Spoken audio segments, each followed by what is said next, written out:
Merhaba arkadaşlar, kanalıma hoş geldiniz. Bugünkü videomda yılbaşı çam ağaçlarını süslemekte kullanabileceğiniz en kolay tığ işi çorap yapılışını anlatacağım. Umarım sizler için faydalı bir video olur. Anlatımını yapacağım. Çorap desenlerinde istediğiniz renkler ile kombinleyebilirsiniz. Çorapların yapılışında 5 katlı orta kalınlıkta %50 koton, %50 akrilik ipler kullanacağız. Tığ numarası olarak ise 2.20 mm ile çorapları öreceğiz. Hazırsanız haydi vakit kaybetmeden çorapların yapılışına başlayalım. Çorabın yapılışına sihirli halka yaparak başlayalım. 2 zincir, halkanın içerisine 11 tane ikili trabzan yapalım. Başlangıç zinciri ile birlikte toplam 12 tane ikili trabzan yapmalıyız.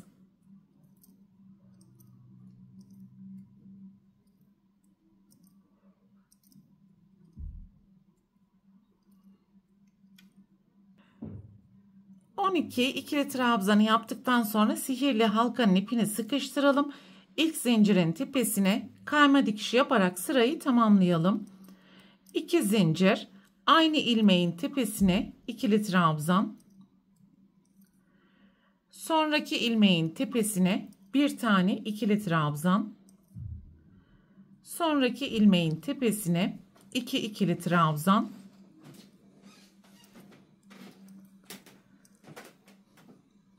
Sonraki ilmeğin tepesine bir ikili trabzan ve bu sırada çift tek yaparak toplam 18 tane ikili trabzan elde edelim. Sıranın sonuna geldiğimiz zaman ilk zincirin tepesine kayma dikişi yaparak sırayı tamamlayalım. Bir zincir, ipi keserek ikinci renk ile devam edelim.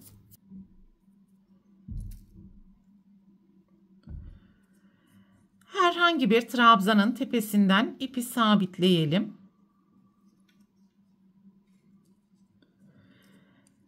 İki zincir ve sonraki trabzandan başlayarak altta yapmış olduğumuz tüm trabzanların tepesine bir adet ikili trabzan yapacağız. Ve ikinci sırada olduğu gibi başlangıç zinciri ile birlikte toplam 18 tane ikili trabzan yapmalıyız.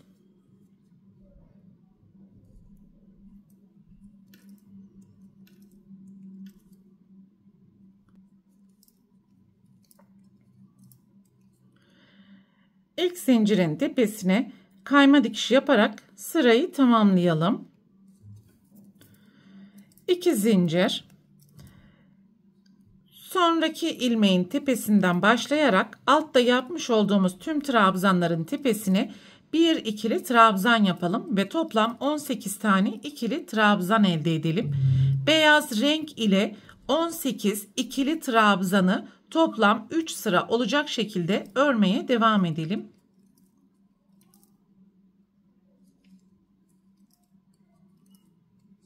Sihirli halkadan sonra toplam 5 sıra yaptık.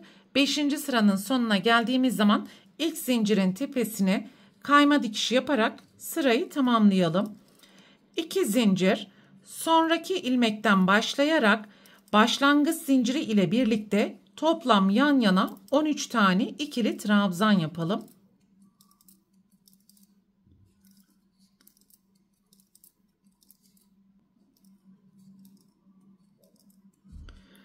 Ve 6. sıradan itibaren, yani şu an yapmış olduğumuz 13 ikili trabzandan itibaren çorabın topuk bölümünü yapmaya başlayacağız. Şu anda böyle bir görüntü elde etmiş olduk. 3 zincir, deseni çevirelim. İkinci trabzanın tepesinden başlayarak zincir ile birlikte yan yana 5 tane ikili trabzan yapalım.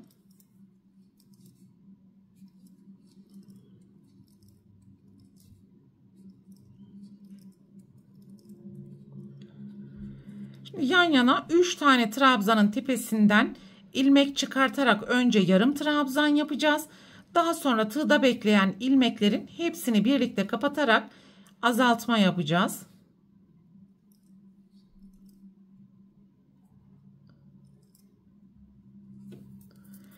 Kalan trabzanların üzerine yan yana toplam 5 tane ikili trabzan yapalım.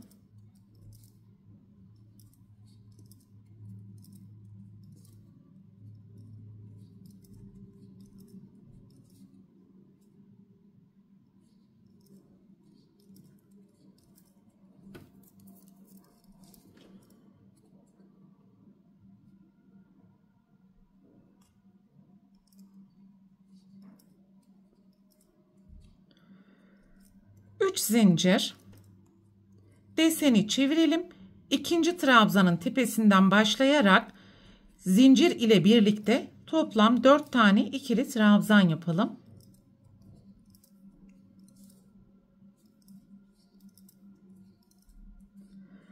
Ve alt sırada yaptığımız işlemi tekrar edeceğiz. Yan yana önce 3 tane trabzanın tepesinden ilmek çıkartarak yarım trabzan yapalım.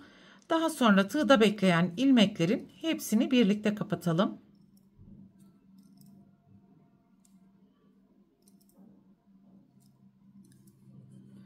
Ve kalan 4 trabzanın tepesine yan yana 4 tane ikili trabzan yapalım.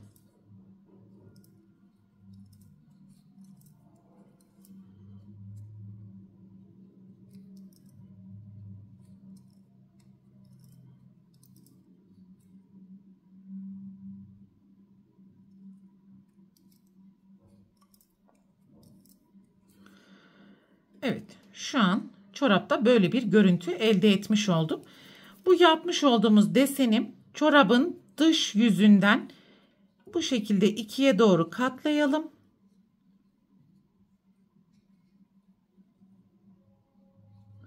Tekrar bir daha gösteriyorum.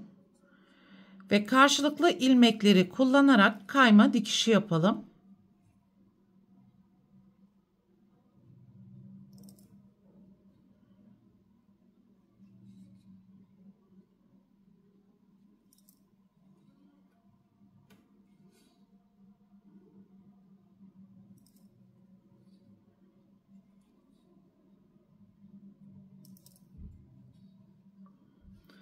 Toplam 5 tane kayma dikişini bu şekilde oluşturmuş olduk.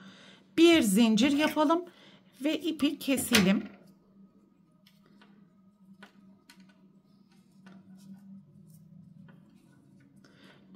Beyaz renk ile devam edeceğiz.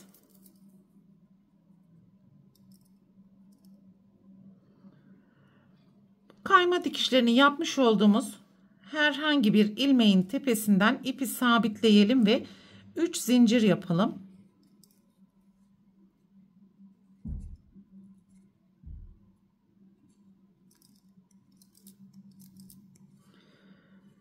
Burada yapmış olduğumuz her bir trabzan sırasındaki boşluğun içerisine 2 tane ikili trabzan yapalım.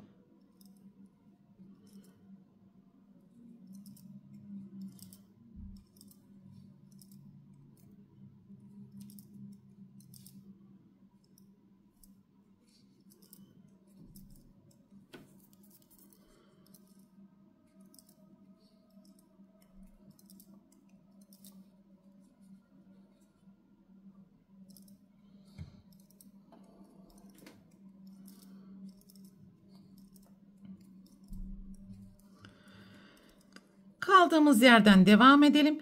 Bakın bu 2, 3, 4, 5, 6. sırada yapmış olduğumuz trabzana atlayalım ve yan yana ikili trabzan yapmaya devam edelim.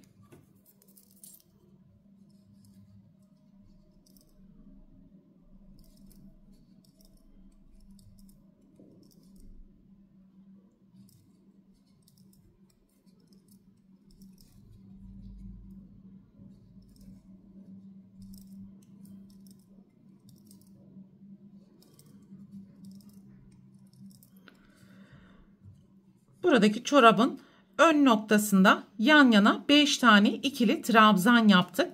Burada yapmış olduğumuz trabzanlar ve başlangıç zinciri ile birlikte trabzanlarla çevrelemeye devam edeceğiz. İkinci, üçüncü ve dördüncü ile 5. sırada yaptığımız gibi toplam 18 tane ikili trabzan elde etmemiz gerekiyor. Bakın zincir 1, 2, 3, 4, 5, 6, 7, 8, 9, 10, 11, 12 tane ikili trabzanı oluşturduk. Burada 3 sıra trabzan olduğu için 2 tane buraya yapacağız. 14, 2 tane bu noktaya yapacağız. 16, 2 tane de son noktaya yaptığımız zaman toplam 18 tane ikili trabzan elde etmiş olacağız.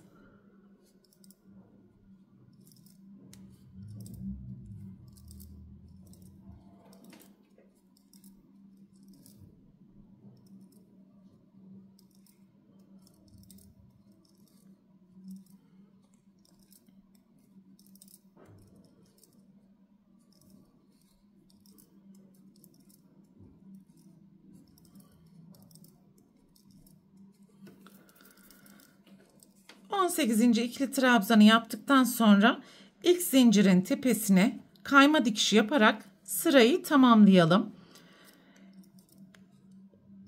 2 zincir, sonraki trabzanın tepesinden başlayarak alttaki tüm trabzanların tepesine bir tane ikili trabzan yapalım ve toplam 18 tane ikili trabzan elde edelim.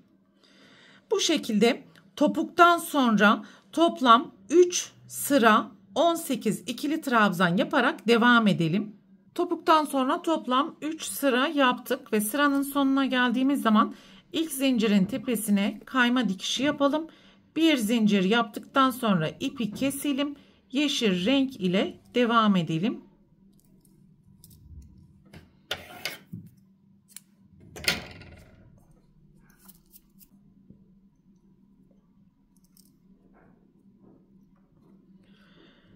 Yapmış olduğumuz herhangi bir trabzanın tepesinden ipi sabitleyelim.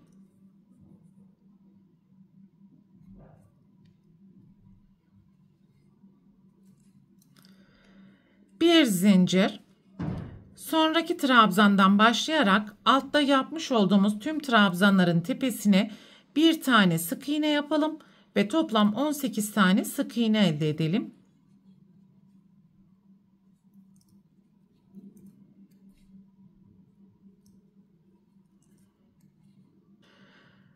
Sıranın sonuna geldiğimiz zaman ilk yapmış olduğumuz sık iğnenin tepesine kayma dikiş yaparak sırayı tamamlayalım.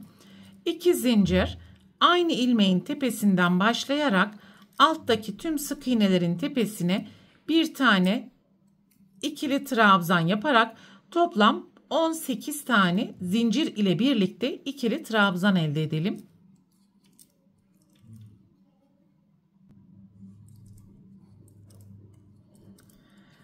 Sıranın sonuna geldiğimiz zaman asma aparatını yapacak kadar ip bıraktıktan sonra ipi keselim. İlk ilmeğin tepesinden gizli birleştirmeyi yaptıktan sonra da asma aparatını yapalım arkadaşlar.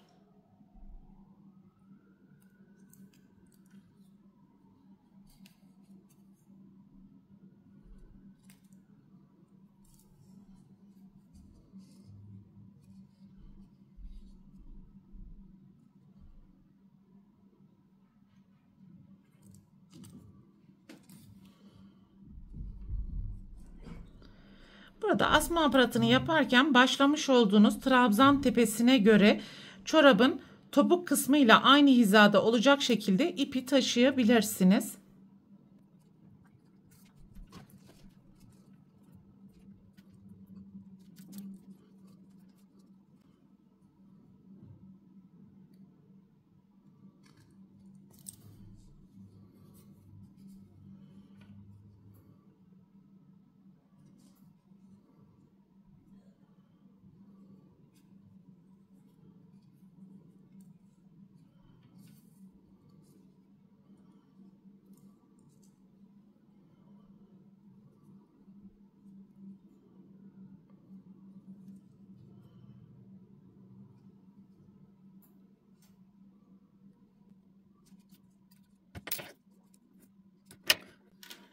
Asma aparatında bu şekilde oluşturduk arkadaşlar. En son çorabın topuk kısmına ya da burada yapmış olduğumuz tek renkli alana istediğiniz şekilde iğne ve iplik ile işlemeler ya da farklı yapıştırmalı süsleme aparatları kullanabilirsiniz. Bu videoda anlatacaklarım bunlardan ibaretti. Umarım sizler için faydalı bir video olmuştur. Sonraki eğitim videosunda görüşene dek lütfen kanalıma abone olarak videomu beğenmeyi ve sevdiklerinizle paylaşmayı unutmayın. Hoşça kalın.